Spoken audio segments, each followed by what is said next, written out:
We are live. What? We're live. Okay. 3, 2, 1. All right, guys. Welcome back to another edition of Texans Unfiltered, Houston Football Podcast for your Houston Texans. I am young Ari Gold, and I am here with my friend and co-host, John Wade, the Garnet Texan. John, how are you this week? I'm going to pat myself on the back just a little bit. Okay. I told y'all Debo was good. Oh, yeah. I mean, I've been on that train ever since you told me about him. He, Diva's really good.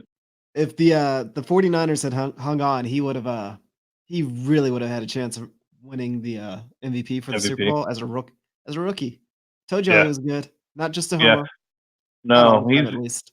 he's really good. I think the biggest thing for me is what that told me was for everybody that was talking about Kiki being traded to the San Francisco. There's just no way.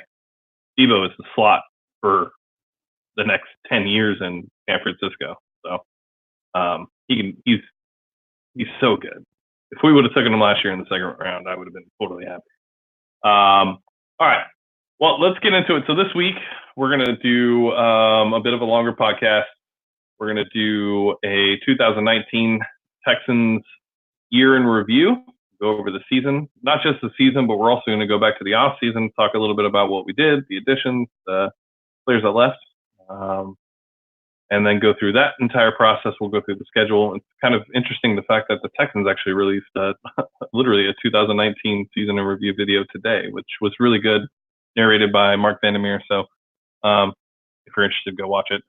And then we are going to break down a little bit of free agency. I don't want to say we're going to get into all of it because there is a lot to get into in free agency, but we'll talk about some of the players that me and John are interested in bringing in and just kind of talk about where we're at cap-wise and stuff like that. Before we get into that, the run game promo, no, it's no more a thing. I mean, it can be, but we just get nothing from it. It's just repub to them every single week, so I'm not really worried about it for a couple shirts. The draft event, yeah. So John will be in Vegas for a work thing. So if you guys are in Vegas for the draft, hit up John on Twitter or hit up Houston FB Pod on Twitter. John runs that account, and let them know you're going to be there. For those that aren't going to be there, exciting news today. I know for a fact one Texans player will be there, but I have reached out to two agent buddies. I guess I'll say who I'm targeting. Duke Johnson and Lonnie Johnson. Nothing is confirmed for those two. One other player is confirmed. They said that they think that there's a good chance at least one of them will be able to be there. I'm not going to tell you who, and I'm probably not going to say what players are going to be there on the flyer or when we push it. You guys can either come fuck with us, whether there's players there or not, but I can tell you that at least one will be. I'm also working on a couple other things. I'm going to be locking down the venue here in the next couple days. This should be a really, really big, really cool event. There is no day 2 draft event for the actual Texans organization. They always do one for day 1, round 1. This year they won't be. So it's on a Friday night. We'll be in Houston, or I'll be in Houston. John will be in Vegas. And it's just kind of the way it worked out with the schedule. It's just because of John actually being there for work. And then I started to put this together, not thinking that John would actually be in Vegas during the draft because I just thought that that was a long shot, but it just happened to be the week that we were going to do this is when John happened to be there. So I didn't check with John because I didn't think that he doesn't go out of town very often. So I was like, okay, there's a really good chance that he's going to be here, but that's not the case. So No, it's kind of pretty sucks. cool for work. I'm actually going to be at the Bellagio. So I'll be right there for the first round when they're having the little floaty boat thing stage. That should be fun. And then day 2, when it gets around to our turn to pick, I should be out of my work function, and anybody that's in Vegas, I'm going to be going around trying to get stuff for our Instagram, stuff for or whatever, Facebook. We don't really use Facebook, so who cares about that? But trying to get some social media stuff. If I run into anybody, I'll get a video or whatnot of y'all to put up on the website that we do now have that is awesome. So I'll try and do some Which, fun things yes, and try and take advantage of being there. I'm actually devastated after James has told me more and more about this event, but I have to go for work, or would have actually thought about canceling my Vegas trip during the draft because I think that this event's gonna be so cool. But I can't. I have to go to work. yeah, this draft event's going to be really cool. I'm really putting a lot of the last event we did was good, but it was thrown together in like 4 weeks. This one I got plenty of time. I got people on board that I didn't expect to have on board. Shout out to Brian Hayes for helping us with this.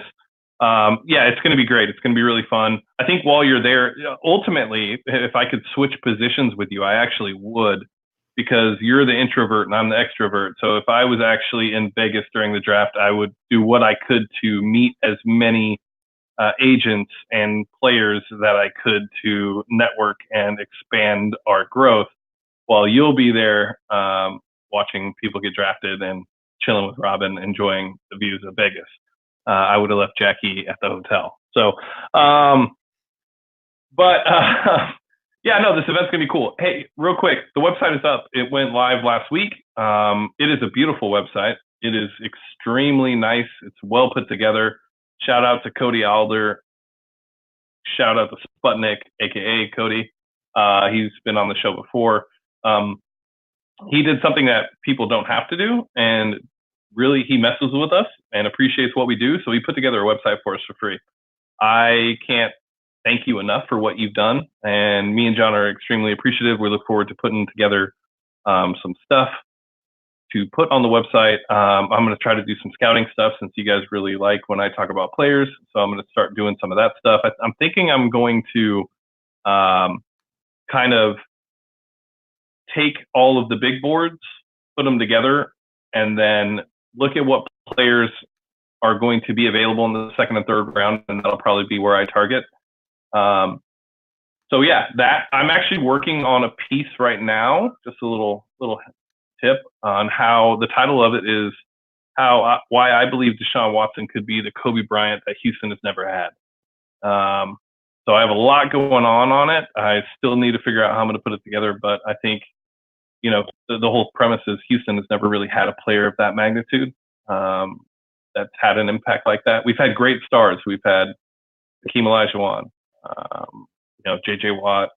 We've had great baseball players, but at the end of the day, this is a football city. And if we had a star like that, somebody that really just, you know, what it was to be Houston and was able to deliver a championship and things like that, I just think that Deshaun would be on a whole nother level than compared to anybody else that we've had. So thinking about that. So, and then John, eventually, I'm hoping will start to put his writing down and onto a website, because John is very, very good at those things. He's much better at those things than I am. I can't even spell, but John's also crazy busy. All right, let's hop into the podcast, John. All right, 2019 season in review. This was a crazy off season. Lots of fireworks, lots of different things happening. Players walking that shouldn't have walked, things like that. So we were coming off a 21-0 blowout in the wild card round against the Indianapolis Colts. Deshaun Watson had his worst game as a pro. Blah blah blah. End of the 2018 season. Enter the 2019 season. So free agency, Houston Texans. Stop you right there, just Yep. real quick, because we never really kind of put it in comparison. How would you have rather the season ended? Last year with us getting just stomped by the Colts at home, or this year, which it's still too painful for me to speak about? Well, I think that, I mean, you win a game further, right? So I think everybody would probably take the playoff win over not advancing in the playoffs. So I would take, unfortunately, as hard as that game was, it did have some, you know, like I said, the peaks and valleys. The peaks were peaks and they were ultimate peaks, but then the valleys were true death valley. But I mean, it was fun, right, for a little bit. But I would still take it. If you just ended that game after the first quarter, that's probably the happiest I've ever been as a Texans fan. So Dude, there was I no hope there was no feeling like that after the Colts game at all. no. I hope I get to feel that again. I hope I get to feel what I felt in the first quarter of that game because that was just a feeling that I've never felt. I mean, that was man, that was that was a feeling. That felt so good. So, and I think we will. I do. I believe we will. But all right. So we enter the off season or free agency. We're expected to have a total of $70 million to play with. At the time, we were third in cap space behind the Colts and the Jets. Texans had some of their own current players that were about to hit free safety, Tyrann Mathieu and both safeties, Tyrann Mathieu and Kareem Jackson. Brian Gaine decided to focus specifically on Tyrann Mathieu, put all the eggs in the Honey Badger basket. Looking back on the year that Tyrann Mathieu had, maybe that was the right decision. Tyrann Mathieu had a much bigger impact on the Kansas City Chiefs than Kareem Jackson had on the Denver Broncos. I know in Texans' eyes, if you just look at the game that Kareem played against us, that's probably impossible because he was all over the field when he played us. Well, you've But also got to put into perspective that what the records for each team were, and if Kareem Jackson doesn't get suspended at the end of the year and the Broncos were a legitimate playoff team, then then the decision either way, I mean, it's a closer decision. I think Kareem Jackson still had a great year for the Broncos. I still think it was a mistake that we weren't able to retain either one of them. I would We agree. Our defense this year, if we retain either one of them or both of them with all the other pieces that they have added, I mean, we're in a better spot. We also don't go get Hargreaves if we still have Honey Badger. We may still go get him if we don't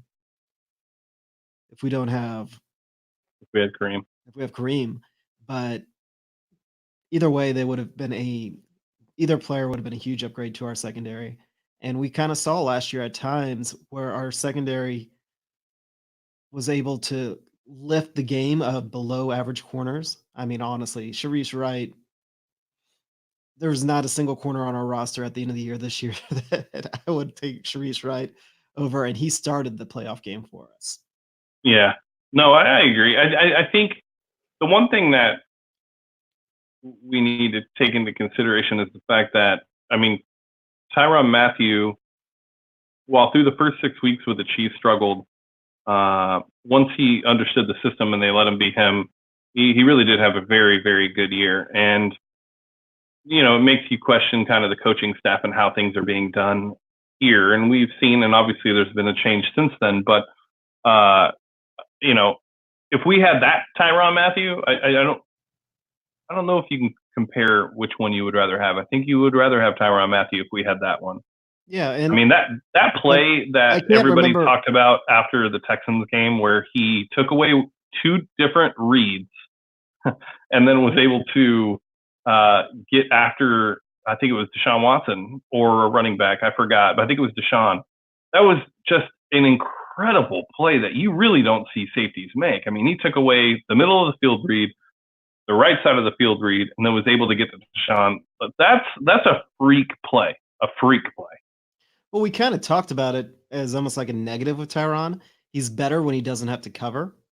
Right. If you're asking him to cover, then he's exposed, even though he's always asked to play a lot of slot coverage, and part of that's just because he doesn't mind hitting people.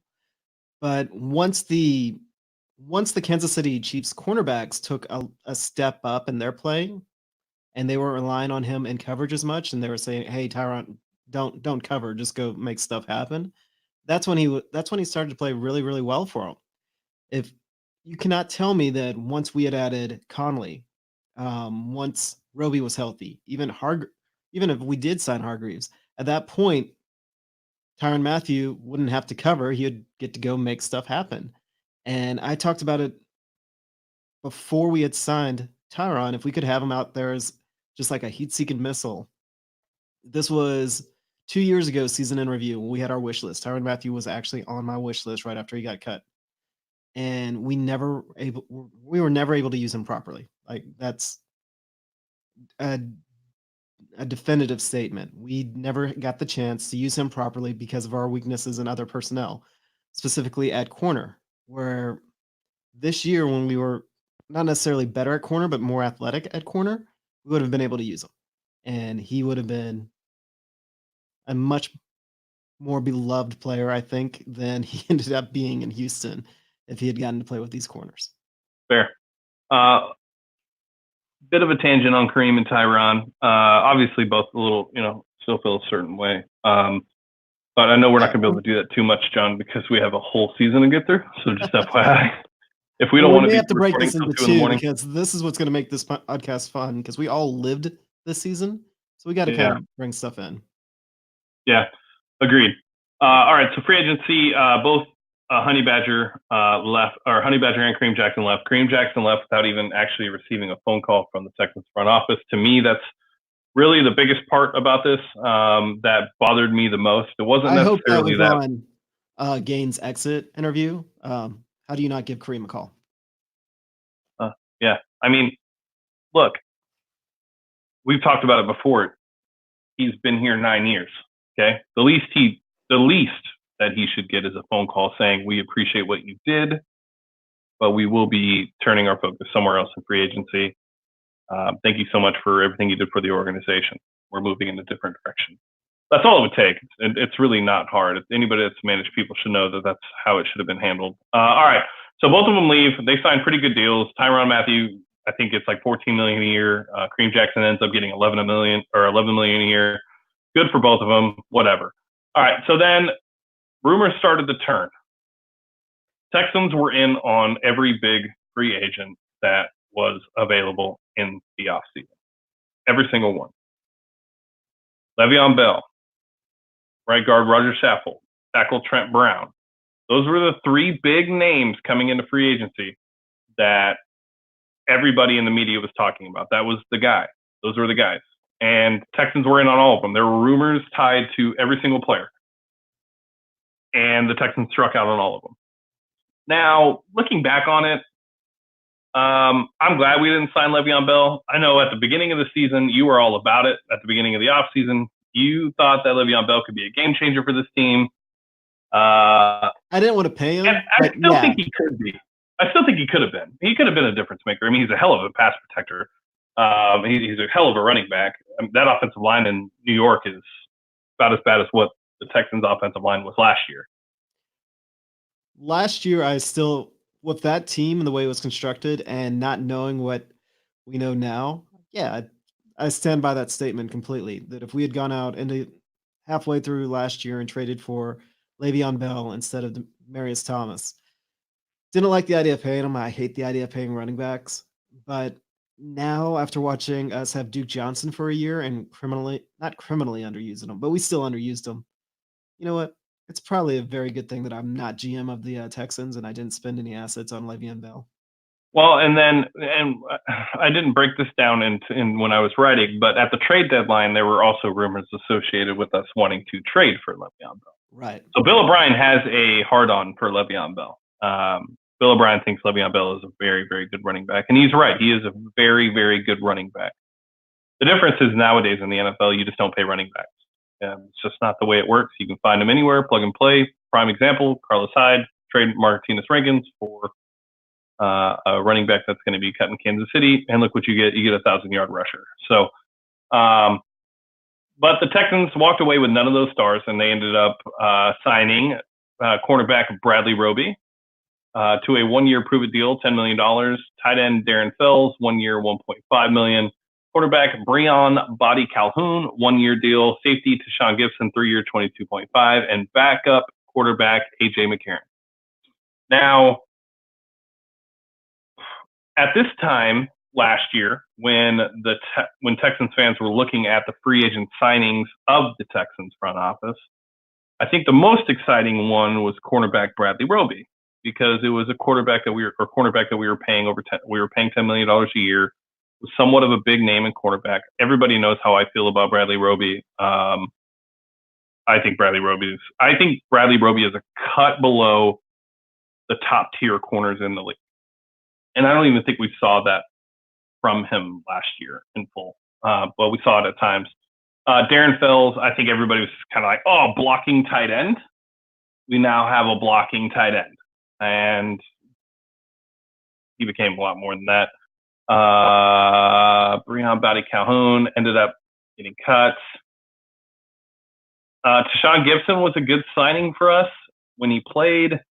And he was pretty healthy throughout the season, just not when we needed him. I still believe to this day if Tashawn Gibson would have played in the Kansas City game, this game would have been a lot different. And I think we would have ended up winning that game. AJ McCarron, I mean, solid, right? Like, I mean, he basically beat the Titans in the first half. So that was against a first-team Titans team. So that made it to the AFC Championship. Right. I mean, exactly. Go figure. But I mean, the story of our free agency was we ended up with our second choice with everybody, and the only one that actually kind of worked out was Roby. We wanted Verrett Gibson worked out. Well, I mean, Gibson possibly worked out, but we would have rather. Would you have rather had Matthew Jackson or Gibson? I would have rather had Gibson over Matthew, but at the time, when this happened, when this this is happened, kind of a look back how it all ended up. Yeah, no, I would have rather had Tyron. Right, because would we have gotten the same Tyron that KC got though? Like, I don't know. Possibly, maybe, possibly, but it's essentially we ended up with second, third, fourth choices out of every single free agent that we went at. And if you kind of look at the front office shakeup, that's probably a big reason why we swung and missed on every major free agent that we went after. The ones that we landed were all second or third choices, and of those, you get grace if somebody works out. If multiple ones work out, but really the only one that worked out better was us ending up with Roby instead of Verrett. Yeah, no, I agree. I agree 100%. Looking back on it, I would have rather had either Kareem or Tyron over Tashawn Gibson. And at the time, we were both still on the Kareem bandwagon. We would have rather had Kareem over Tashawn Gibson. And but yeah, you're right. The biggest ended up being our third safety. That would have been great. Yeah, but you're right. The biggest thing to take away from free agency wasn't the fact of who we signed; it was the fact of who we missed out on. Because we were in on all of them, and we missed, and that happened the year prior too. So it was a trend of being able to not grab the top tier free agents that we were looking to that could have been difference makers for us, right? I mean, when you look at free agency, free agency is used to fill the holes prior to the draft, and that's when you start to adapt your draft plan. If you're able to add a tackle, then maybe you don't take Tytus Howard, or you do and he's the right tackle, or whatever it would be. All those things play a part. So when you're not able to land those certain players, you end up using draft stock to be able to grab the players you need at each position. So when people looked at Tytus Howard as a grab or a reach in the first round, we all know now that that really wasn't a reach, but that's what happens is you end up reaching on a position of need because you were not able to hit in free agency. So in that's pretty much a wrap up of free agency. Let's get into the draft. Now the draft for me, I still find this draft class extremely, I think this was a very good draft. I think this is year 2 of Brian Gaines, pretty solid draft. Still, which is funny because Pro Football Focus put us as the 3rd worst draft class. Well, but and here's part that, see, this is the problem I have with like Pro Football Focus. When you look at, like, let's say tight end Kahale Waring, that was built into the mix of their analytics, but he didn't play, right? So I'm sure that hurt the draft, the draft rating. But at the end of the day, like when I look at what he is potentially, we don't know. I mean, we have very good setup so you could kind of get in and explain the draft class, because if you just look at PFF, you would say, oh, the Texans draft suck, blah, blah, blah, blah, blah. Yeah. Honestly, there's a story behind every single one of them. Yep. So, and we'll get into it. Yeah. Good. I wish I would have seen that lob, but I Clint Capella'd it and I wasn't able to finish. Somebody to Atlanta. Oh, not Atlanta. All right. So with the draft, let's kind of get into, so the year prior, Brian Gaines entered the 2018 draft with no first or second due to the Deshaun Watson trade and the Brock Osweiler move. Ended up walking away with really good players still. Both tight ends, Jordan Akins, Jordan Thomas, and ended up with wide receiver Kiki Cutie. Well, we'll get into his production later on. Outside linebacker Duke Ejiofor, who has shown flashes, and Peter Colombai. So given what he had, I think that there were pretty high expectations given that he had all of his draft picks available entering the draft. We considered the 2018 draft, me and you, a very successful draft given what Brian Gaines had to work with. Landing Justin Reid in the third round, at this point, still probably would have been the first safety taken if we go back in the 2018 NFL draft. So fans were really excited. Brian Gaines had all the picks to work with, and he didn't disappoint. In the first round, the Texans ended up taking tackle Titus Howard out of Alabama State. Titus Howard, considered a project developmental tackle. The biggest issue with this pick at the time was the fact that Washington State tackle Andre Dillard was on the board the pick prior. Philadelphia moved in, took Andre Dillard, and fans were just irate. Everybody was upset. Everybody already crowned him as a Hall of Fame tackle, Andre Dillard, and couldn't understand. And this is the funniest shit about me. And like when it comes to like fans, you'll see people on Twitter say, I had a second round grade on a guy. Now that's great. I'm glad that you're like doing scouting. You're watching players tape. That's great. I'm glad that you're doing that. But your second round grade really doesn't matter in this situation, as the Texans had a first round grade on Titus Howard. And guess what? The other teams did too. There's a reason why he had, and correct me if I'm wrong, John, but he had the most pre-draft visits out of all the tackles in the 2019 draft class.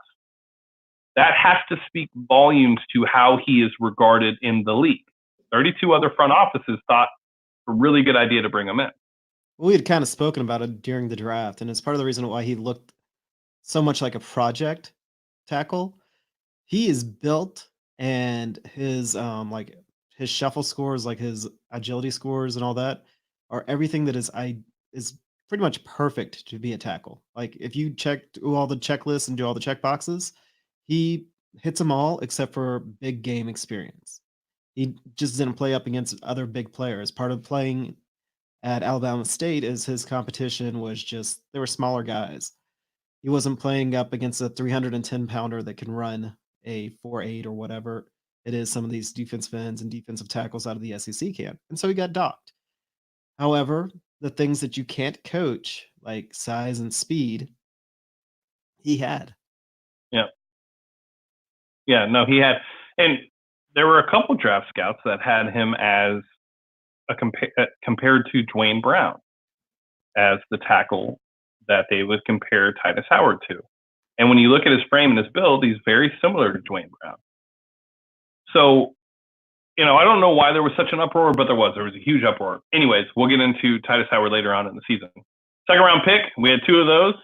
Pick 54, they were back to back. We took cornerback Lonnie Johnson out of Kentucky, 6'3". If you guys listened to the pre-draft podcast that we did in 2019, I was very high on Lonnie Johnson. I spoke to Lonnie Johnson's agent today, actually, as he is one of the people that we are targeting for the draft event. And when I talked to him, this is how I told him, I was like, yeah, if you go back and listen, I was really high on him, extremely high. Really wanted us to take him. And he goes, oh, really? He said, yeah, I really like his game. I was like, he is a developmental guy. He's a guy that has the tools, but just doesn't know how to fully use the tools yet. Because it's so funny. It's like, that's literally what I tell Lonnie every day, is he has all the tools you want out of a cornerback, but he just hasn't had the experience yet to be able to utilize all the tools. Lonnie had an up and down year. He had times where he was down, and he had some really high times on special teams, in coverage. I mean, the Kansas City game, the first game of the season, or first time we played Kansas City this year, very physical with Travis Kelce. I think he limited him to like 2 catches in the second half. He had a hell of a game. Lonnie Johnson is a future cornerback for the Houston Texans. Truly what I believe. Anything on Lonnie before we get to? At worst, he's a future safety. So at worst, future safety. He's got the size to do it. Yep. But he's got the attitude to do it. He's got the tenacity. Yeah, no, I agree. And that, I didn't want to poke too much with it, but I wanted to bring that up today when I was talking to his agent. But he's got the size and the build to play safety. He kind of reminds me of Kareem in the way he plays and the way he tackles. So yeah, he could be playing opposite of Justin Reid in the future. I like Lonnie. We saw what we wanted to see from Lonnie in preseason in Green Bay. We saw exactly what we were looking for: a dog, a guy that just was going to compete no matter what and was going to play as hard as he could play. And I think you can say that he did that throughout the season too. Part of me still wonders what his attitude would have been like if he didn't start a fight down in Green Bay. What do you mean? Because he apparently chilled out a little bit after that. But if he had not chilled out. Yeah, the way his agent described him was the nicest guy off the field that you'll ever meet. But on the field, this guy just turns it up to a completely different notch and plays at a high level. And that's the only way he knows how to play, is hard and fast. All right, then second round pick 55, right after Lonnie Johnson. Another total miss by Brian Gaines and Bill O'Brien. They take Max Sharping, tackle out of Northern Illinois. Now, everybody at the time is like, why are we taking these developmental tackles out of small schools? Can't believe we did that. Well, because when you look at Max Sharping build, and me and John talked about it right after the fact that he was drafted, was he's probably going to move to guard. He's built like a guard. That's where he should play. And I wouldn't be surprised if that's where he plays. Come to find out, he ends up playing guard for the entire season and is really good at it, considering he's never played guard. So I liked the pick. I still like the pick. All it did is solidify the offensive line. Yeah. I mean, if anything, he ran out of steam a little bit towards the end of the year. Yeah. As most rookies do. But he's a rookie. I mean, that's to be expected. For him to play as many snaps and play as well as he did all year as a rookie at guard, dude, there's nothing you can complain about with that pick. He's going to be on that offensive line for years to come. Yep, I agree 100%. All right, third round pick 86, tight end Kahale Warring, San Diego State. Now, this was the sexy pick. Not like a sexy pick in like draft value. This wasn't the pick where you're like, this guy's automatically going to be successful. This was, let's take this really, really big, in shape water polo captain out of San Diego State, who, when you throw on the tape, is just a wrecking ball when he catches the ball. And let's see what he can do. Now, unfortunately, we weren't able to see it this season. A lot of that had to do with the fact that we had Jordan Akins, Jordan Thomas, and Darren Fells. I don't blame them. I think we called redshirt year for him after like the first 2 weeks of training camp, once Darren Fells started to put it back together. So you can't have 4 tight ends on the team. It's not the way it works. And we're yet to see what he's capable of doing, but I like the potential of him. Yeah, no doubt. He's that guy that, again, all the physical check marks, but we have no idea. We said it when what was his name, Jarrell Adams, when Darren Fells, when they were just showing out during training camp. It's like, watch out! As soon as Kahale Warring stubs his toe, he's going to go on the IR, and he did. Yeah, I don't remember what happened with Jarrell Adams. I know he got signed. Did he end up having any production this season? I stopped following him. No, he didn't. He got cut, bounced around a little bit like he always does. Yeah, he didn't stick on anybody's team, and that's one of those that I think that if the Texans had cut him during roster cut down, somebody would have picked him up and integrated him in. But we've kind of talked about how difficult it is to play tight end, especially when you go from team to team. You got to learn how to be both a blocker and a pass catcher. So it's really, really hard for a guy to be picked up midseason and contribute at tight end. Yeah. Yep. All right. Fifth round, pick 161. This was a huge pick at the time. I still think eventually it will turn out to be a great pick. But defensive end Charles Omenihu out of Texas, obviously being a Texas boy, lots of Texas fans in Houston and the surrounding cities. I think that Swan and Patrick, what up? Great season for the Texans indeed. I think with Charles Omenihu, it's just about development. He wasn't a first-round pick for a reason. There's my cat making a cameo, by the way. I think with him, though, he showed flashes. He showed the ability to be able to finish, which for me is what you want to see. If you can see anything out of a rookie defensive end, it's the ability to finish. And we saw it multiple times. Those long arms really came into play on, forced fumbles and being able to put his hands on the quarterback. I'm really excited about the future for him. My only concern with Charles Omenihu moving forward is the fact that I hope they don't think that because they have Charles that they don't need to go defensive end. That's my only concern. Not saying that they will, but if that's the process, if that's the thought process going into free agency and the draft is we have Charles opposite of JJ. He was a rookie last year. He showed flashes. We can build on that going into the season. That's a concern of mine. Actually, part of me is concerned that this is what's going to potentially happen. We're not going to spend money on free agency because they're going to look at Omenihu, they're going to look at Ejiofor, and they're going to look at Martin and go, we can build a rotation on that. And when you say it out loud, you can build a rotation on that. You can if JJ plays every game. Here's the rub on that. JJ's not going to play every game. No, he's not. Bye, James. I don't know where you went. We're going to have to pause for just a second while we wait for him to come back. I do think that he will play. Welcome back. Yeah, I don't know what the hell happened there. I think you can't count on. You just can't. You can't count on JJ like that. And it's not because he's not great. It's because if you do, you're doing him a disservice. Get the man some freaking help. Like let him have somebody opposite that can take on two blockers. Let JJ lean on somebody else just a little bit, especially if you want to extend his career. This guy's gone through so much shit that you would hope that they see, hey, this guy, what was it, John? Because you'll know this, you're a stat guy. Like before he got injured the second time, what were his snap counts? Wasn't it higher than like any defensive end in the league running for like 5 years straight or something stupid like that? Yes, JJ he had the most or the highest percentage of snaps played for any defensive player for that entire 5-year run that he went on. And then after he first came back from that growing injury that he suffered against the Chiefs when they tried to do, the JJ Watt cat.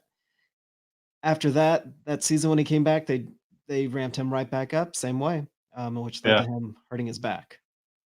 Add that to the fact that the way he worked out prior to getting hurt, pretty much all high intensity workouts.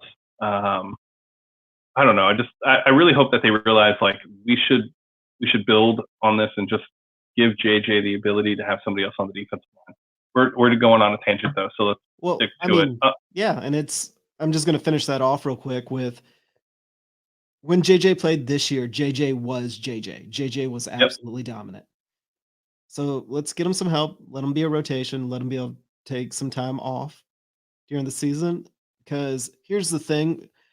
We were actually containing the Chiefs until JJ ran out of steam. Yeah, no, it's true. I toughened up and I kind of did a rewatch. And once JJ started to huff and puff, that's when their offense started to take off.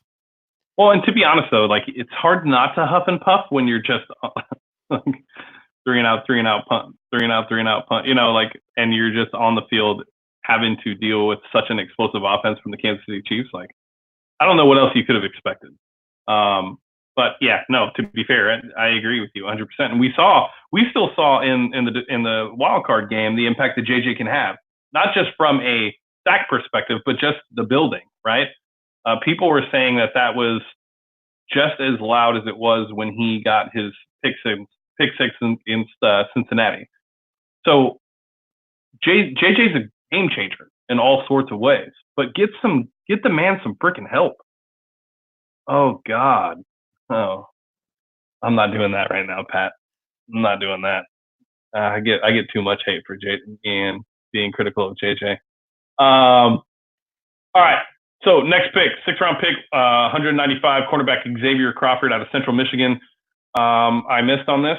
I liked Xavier Crawford. I like what he was sized. I like the way he was built. I like the speed. Kind of is what it is. I mean, is he on anybody's roster right now? Did he even make a practice squad? No. Which is crazy. And he is a 6th round pick and he's a rookie. So you would think that he would make at least a practice squad or something like that.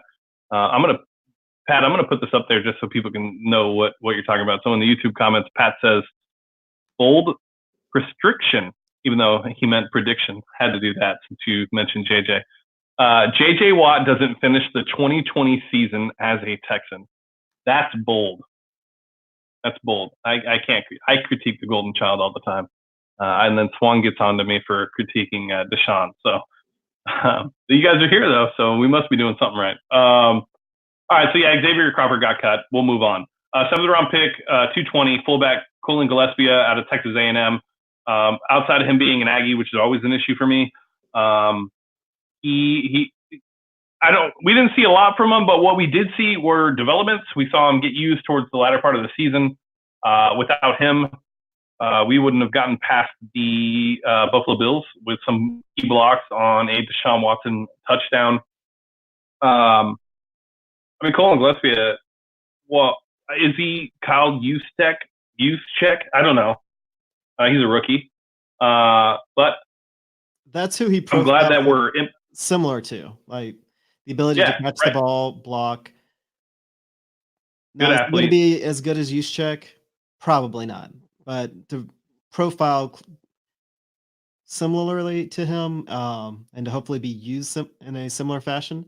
I mean, that could hopefully be nothing but a good thing. I mean, Gillespie, the only snaps he got to show all season, actually threw out some pretty good blocks and did a better job blocking than Jordan Akins did. So, maybe they'll actually use him in the H-back role a little bit more. Maybe they'll actually use a fullback next year. We'll see.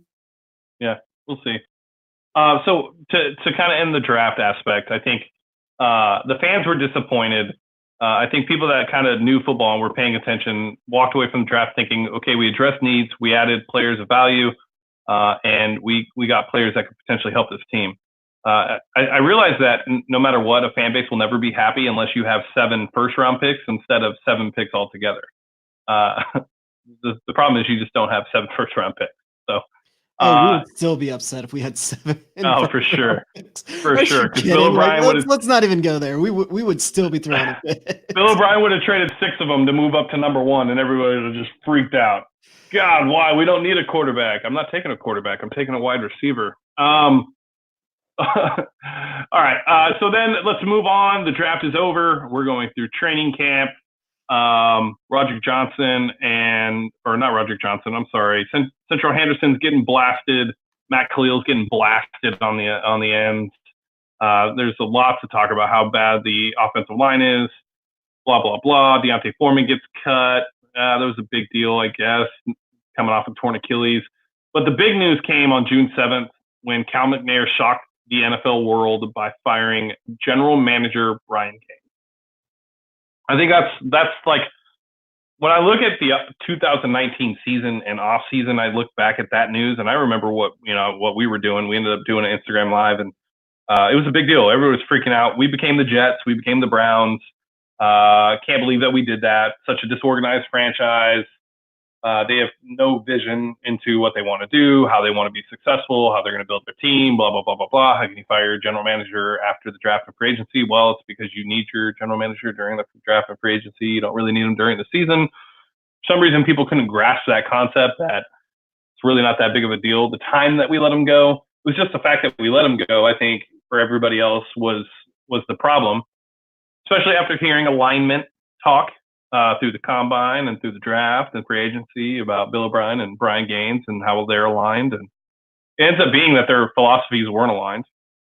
I think now we have a much clearer picture as to kind of what happened between the two with Brian Gaines and Bill O'Brien. I think Bill O'Brien, and we kind of mentioned it earlier, is Bill O'Brien was looking to be a little bit more aggressive in free agency.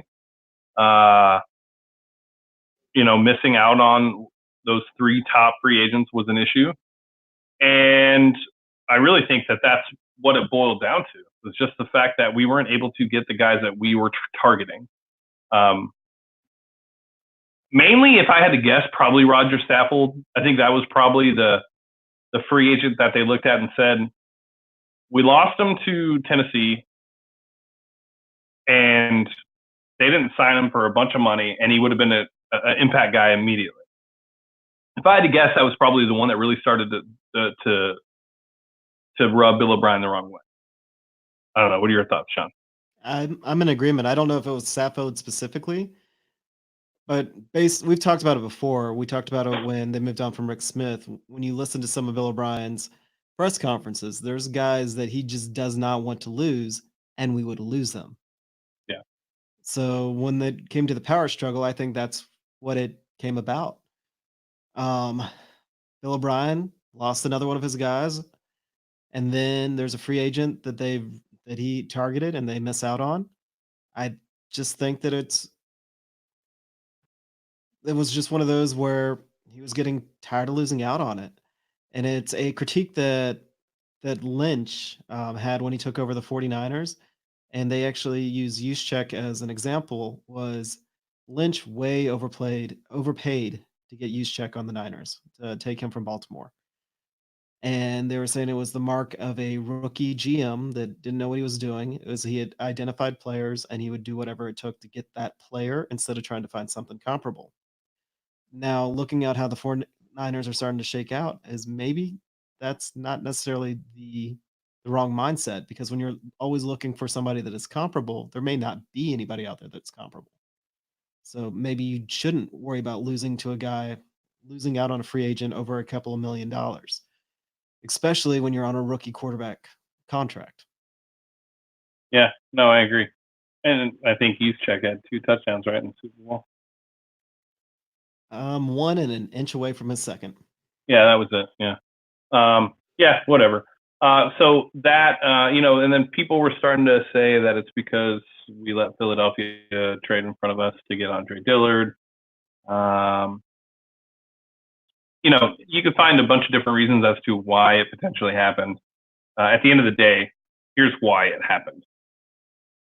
Bill O'Brien wanted to construct his team the way that he wants it fit. And he's tired of the bullshit of having GMs in place that are not able to get him the players he wants and is not doing it.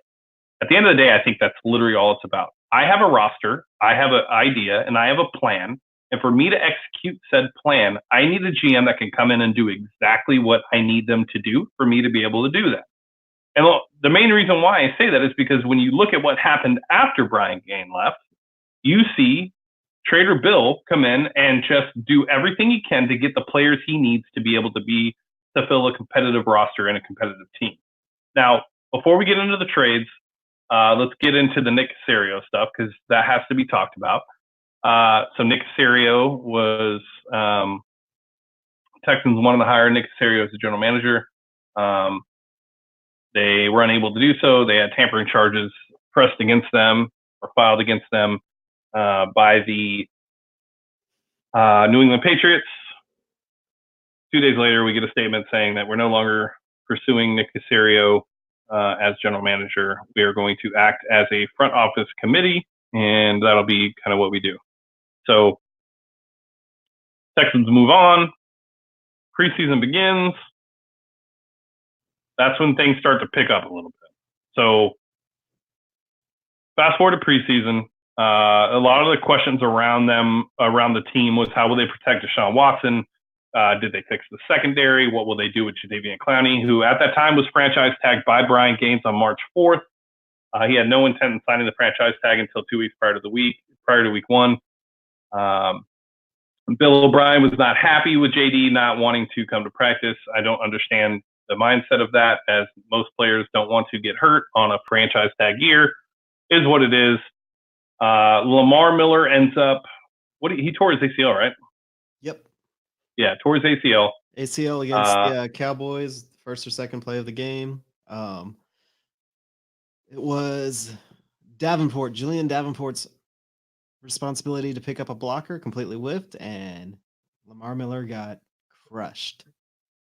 By the way, just so you know, that Miami Dolphins are really excited about Julian Davenport. Of course they are. So, we fooled ourselves into being excited for him for a year. I wasn't necessarily excited, but I thought that he showed at times that he could play the game. But then, he'd become a turnstile. But then I look back at our coaching of our offensive line, and I still don't understand how Mike Devlin has a job here in Houston. But I guess when you trade 2 first-round picks for a left tackle and draft 2 starting linemen, whatever.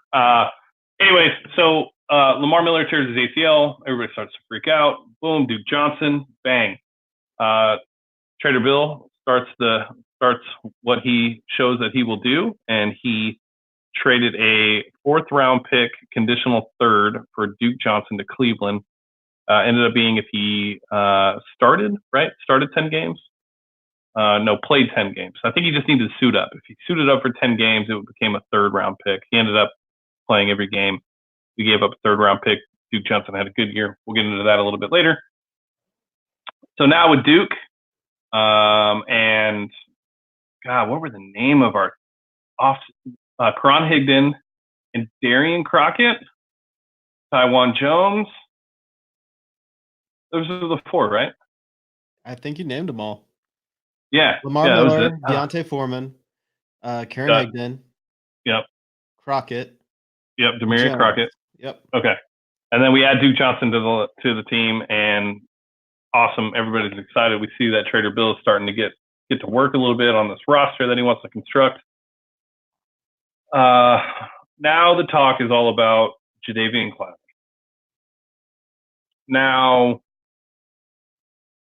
it's a year later. Well, not a year, but the season later.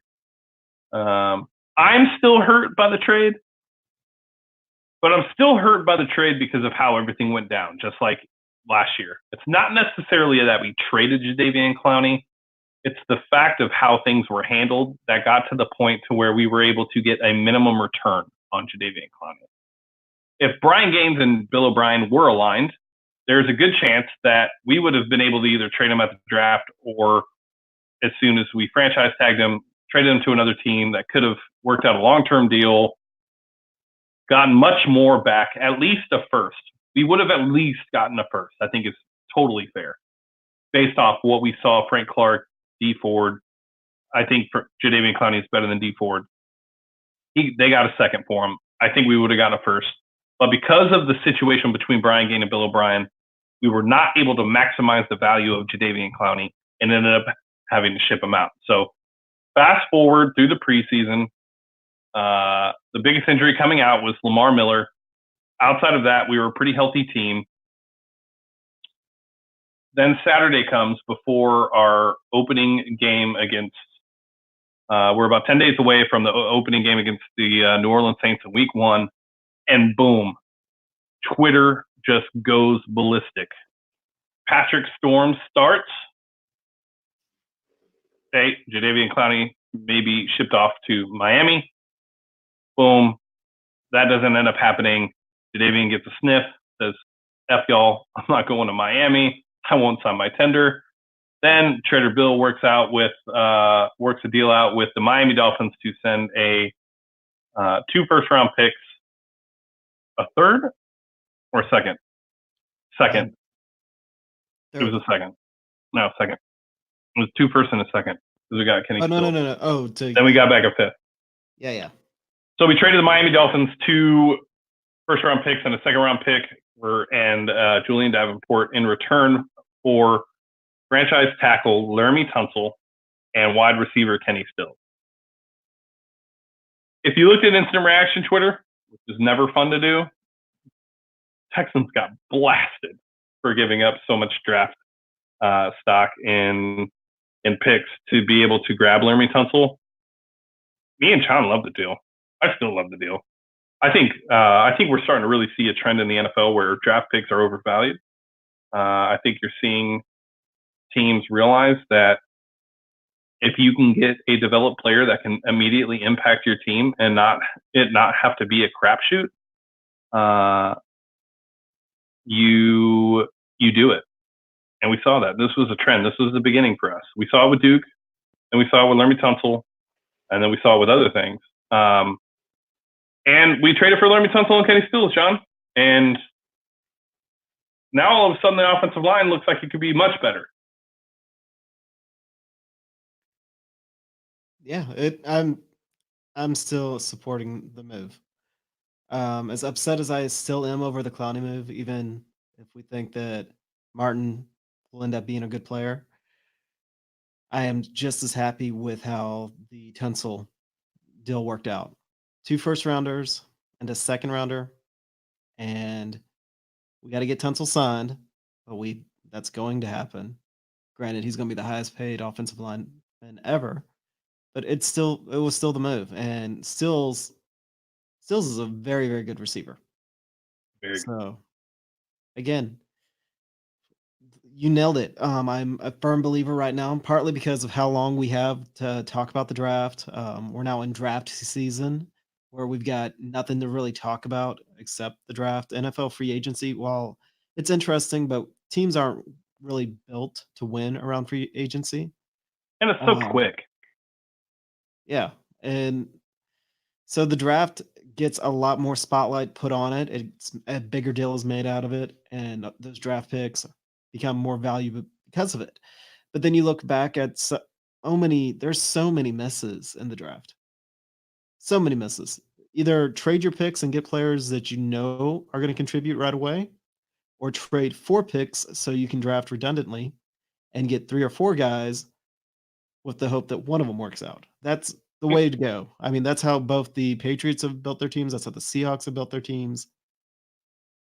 And in the opposite direction, look at the reason the Rams were able to build a team so quickly was they actually invested in. I don't think they have a first round pick to like 2025. Granted, this year they didn't get where they wanted to be, but I mean, honestly, wouldn't we trade all that to get 1 year in the Super Bowl to get that chance?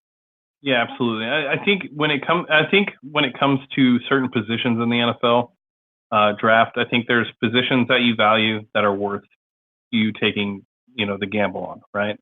You're in need of a quarterback, you have a top 10 pick, and your quarterback's there, take your quarterback. If there's a stout defensive lineman that, Chase Young, Nick Bosa, those type of players, you don't trade those picks, you grab the guaranteed guys. And typically like the top 5, sometimes depending on the draft, top 10, you're pretty good. There's no reason for you to really trade those picks. You're going to get a guy, you're going to get the 5th-year option. It all makes sense. Beyond that, it really becomes a crapshoot. And at that time, given what we did in the offseason, missing in free agency, and then also adding Titus Howard and then Max Sharping, who we knew wasn't going to be a tackle, you knew that there was still one hole on the left side of your offensive line. Look, we've seen this team draft tackles. We just shipped one out to Miami for a trade for Laremy Tunsil. This team has not been very good at being able to draft tackles.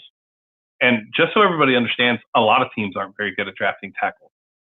It's a very, 5 years ago, we talked about how short or how the lack of quarterbacks in this league.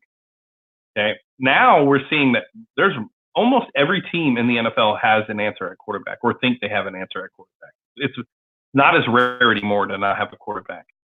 But what is still ultimately rare is not having a left tackle or right tackle. There's just a short of them. So if you give up 2 first-round picks to get a sure thing, and that's what we got was, a top 5 left tackle, you do it. And yeah, he's going to get paid, and he's probably going to make $20 million a year. He's going to reset the market. But that's what you pay those guys. And I still think the deal was a great deal. All right, so now fast forward, we think Saturday's over. We all win, right? We get our guy. Then boom, Seattle news drops. Jadeveon Clowney is shipped out to Seattle for a third-round pick, Jacob Martin and Barkevious Mingo. At the time, we're all like, really?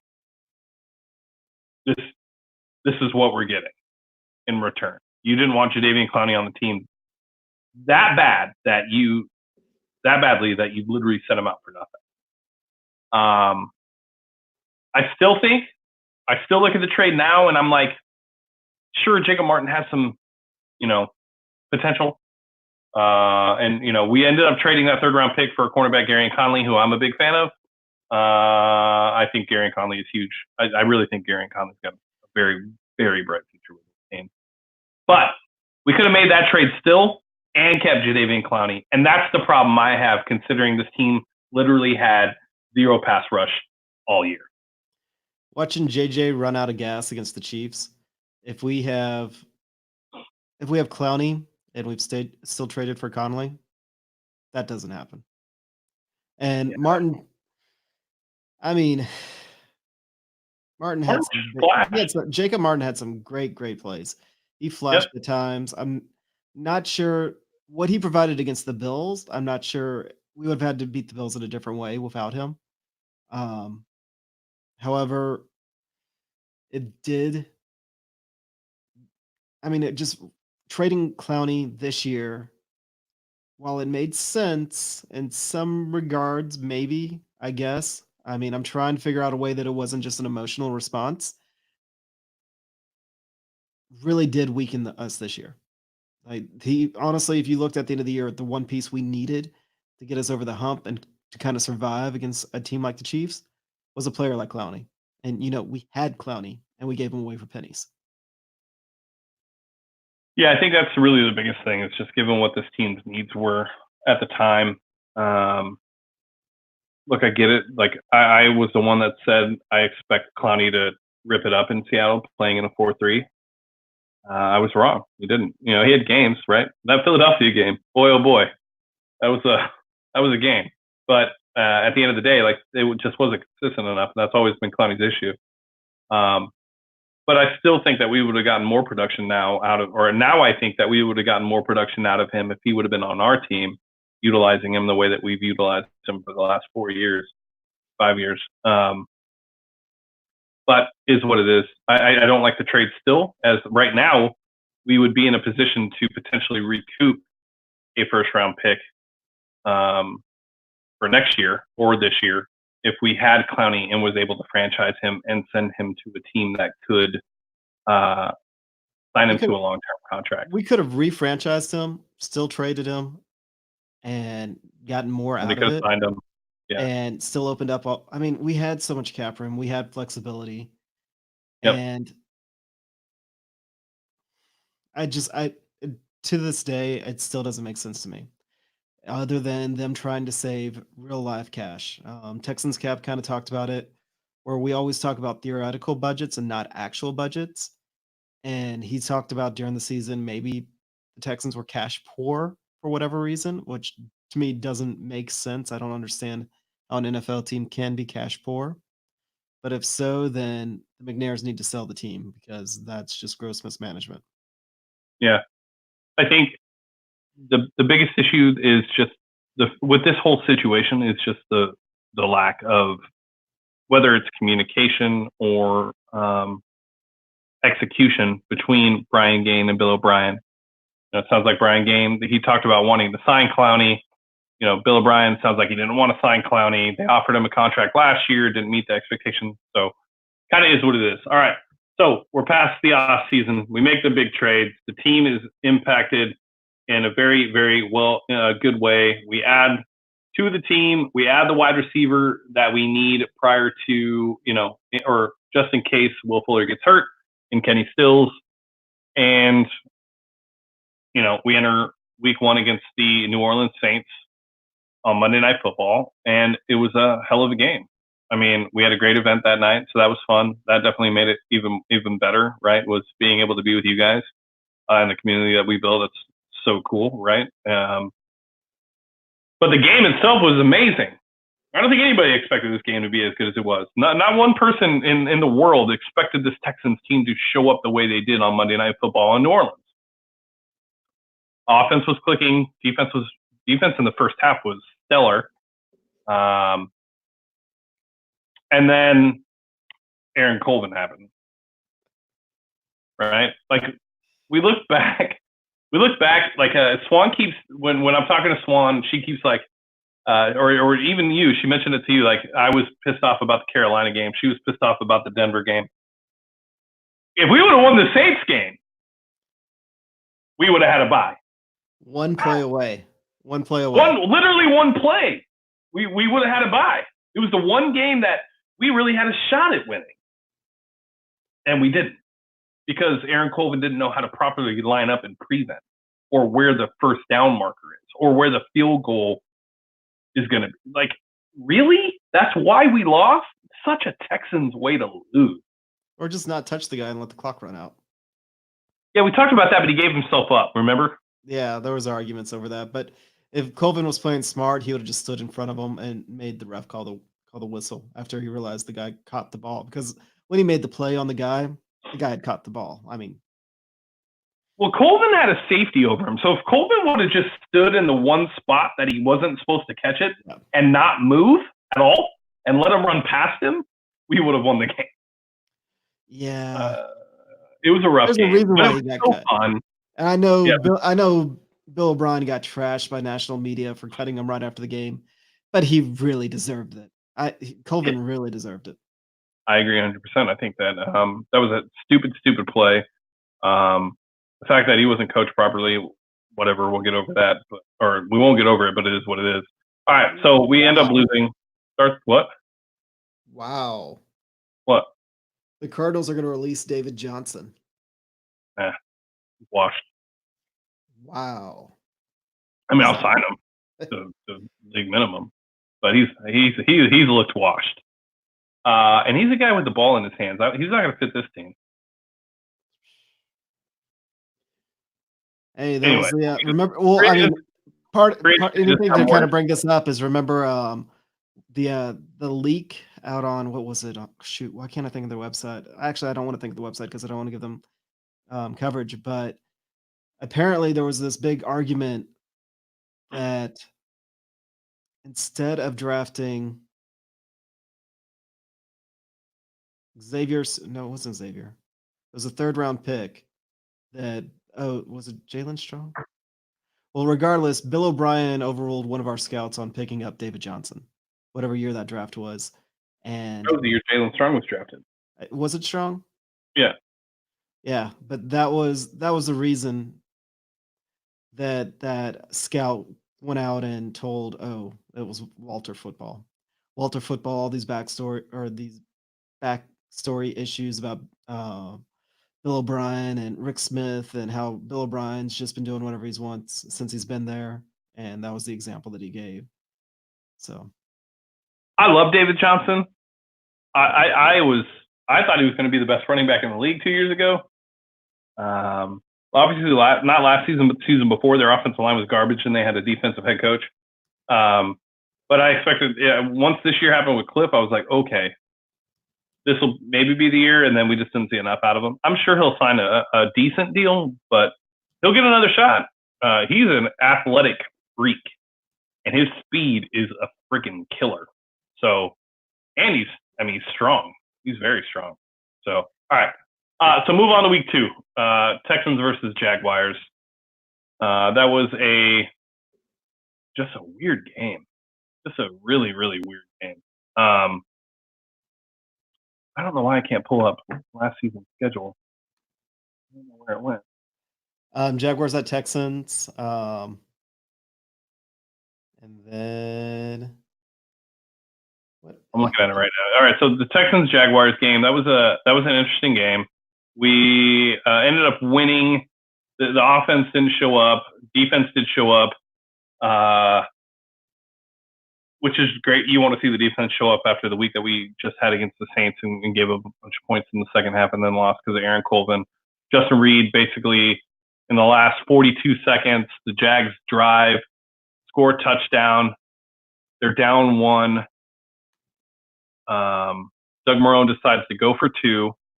Gardner Minshew hands it to Leonard Fournette, and Justin Reed stands him up on the right before he hits the goal line, and Texans win by stopping at 2 points. That was the beginning of the Minshew mania because he was able to. Well, not the beginning. It was like It started it. Yeah, that was because he came in after the first quarter In the Chiefs game. in the Chiefs game, and then he played us. And granted, he looked better at the end of the Chiefs game, and then against us, he looked horrible, horrible, horrible until the end of the game, where we kind of discovered that we were going to have issues with slightly mobile quarterbacks, and he just kept dodging our non-existent pass rush, other than JJ, and you were pissed off at JJ because JJ wasn't finishing. But they made a game out of it, and then we were able to stop them on the goal line. Yeah. So Texans end up beating the Jags 13-12. The Texans would then travel to the West Coast for a home game against the Los Angeles Chargers. And that was the game where the offense picked up right where it left off against New Orleans. That was the game where Akins took it was like a 60-yard slant route into the end zone, right? Yeah, that was the game. Yeah, that was an amazing play. I was watching it at the airport. I love Jordan Akins. Big fan. Best. Jordan Akins, he had that huge play. Deshaun threw for 3 touchdowns. Yeah, that was the game that we kind of turned. The first half was and then the second half, all of a sudden we looked like a team that could literally beat anybody. So kind of showed that the Texans against passive defenses were able to light them up. Aggressive offenses, as we'll kind of talk about when we get to the Carolina, aggressive defenses still gave us fits, but when they were a passive defense, Deshaun could just absolutely go to town on them. Granted, I did quote at halftime or tweet at halftime that we look like crap. We're going to lose to this team. And I was very, very wrong because the second half was a lot better. Yeah. So Texans leave Los Angeles with a W, 27-20. Then we get to me. The most disappointing game of the season for me was against the Carolina Panthers and Kyle Allen, who at the time came off a great game the week prior. And, I did a bunch of interviews on other podcasts and radio shows and for the Panthers. And I ended up putting my foot in my mouth saying that we would destroy them because I expected us to destroy them. And well, that's not what happened. That defense just destroyed us, really. Well, this was the game where Deshaun started to get that narrative that he was distracted at home. This is that game that started all that. Yeah, no, this is the game that he stayed after. Remember, he stayed with Quincy Avery.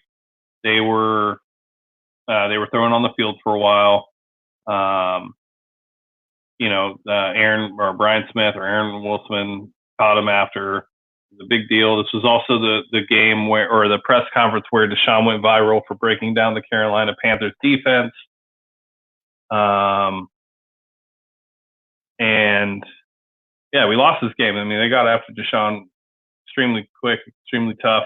This was the game where I didn't expect to lose in the manner that we did.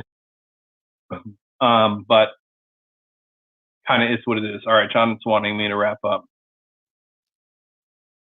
John, what you want to break this up into? Yeah, let's do this as a series. We can do because we kept going on these tangents, so we can continue to do so. Whereas I feel as though we're an hour and 15 in now, that we'll cut out the tangents and we still may end up having a 2-hour episode. Okay. All right. Are we wrapping up? If we do this, finish off the season, and then we can do like a next episode we finish off the season and kind of talk about what happened right at the end of the off season, and it's kind of a multi-part series. So here's what we'll do. We'll wrap up the season and postseason next week, as we're going to have to get into free agency soon, and we can't do multi-parts too long. So next week we'll wrap up the rest of the season. We'll pick up with the Chiefs and finish the season at that point, and then the following week we'll get into free agency, because we should have a better understanding of some of the things that we want to know about free agency at that time too. So, all right, John, what else you got then?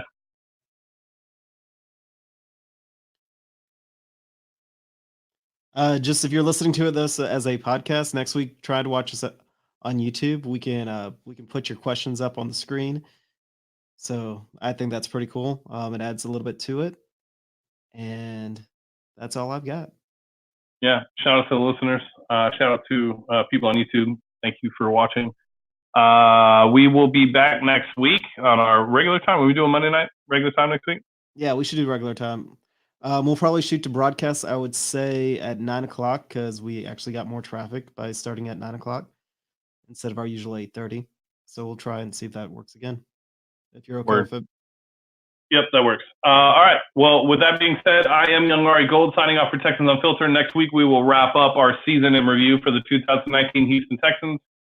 Week after that, we'll hop into free agency and get started. So make sure you follow us on all of our platforms. The outro will take care of that. And I am Young Ari Gold, signing off for Texans Unfiltered. We'll catch you next week. All right, little fella.